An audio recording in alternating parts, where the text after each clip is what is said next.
తెలంగాణకు కాళేశ్వరం ప్రాజెక్ట్ ముమ్మాటికి భారమే అంటున్నారు డిప్యూటీ సీఎం భట్టి విక్రమార్క. 1,00,000 కోట్లు నీటి పాలు చేశారంటూ బీఆర్ఎస్ పై మండిపడ్డారు. కాంగ్రెస్ చేపట్టిన ప్రాణహిత చేవెళ్ల ప్రాజెక్ట్ ని కొనసాగించుంటే అసలు ఈ పరిస్థితి వచ్చేది కాదని టీవీ9 క్రాస్ ఫైర్ లో తేల్చి చెప్పేశారు.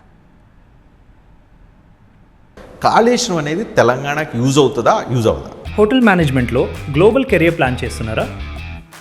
అంతర్జాతీయ చదువు, ఫారెన్ జాబ్ ఛాన్స్ కోసం ఇండియా నంబర్ 1 హోటల్ స్కూల్ IIHMలో జాయిన్ అవ్వండి. కాళేశ్వరంకి as a project useless Medigadda, Annaram, Sundilla 3 బ్యారేజీలు కూడా డెఫినెట్గా ఈ రాష్ట్రానికి భారం అండి. భారం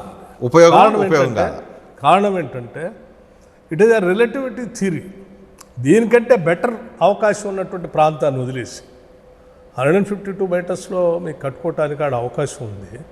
ఆడ కట్టుకుంటే అత్యంత హైట్ నుంచి కట్టుకుంటే నీళ్లు ఏటవాలుగా పారుతూ ఉంటాయి.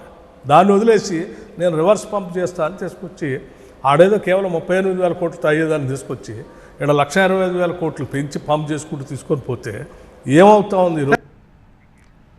భట్టి విక్రమార్తో టీవీ9 క్రాస్ ఫైర్ ఈ రోజు రాత్రి 7:30కి. Don't miss it.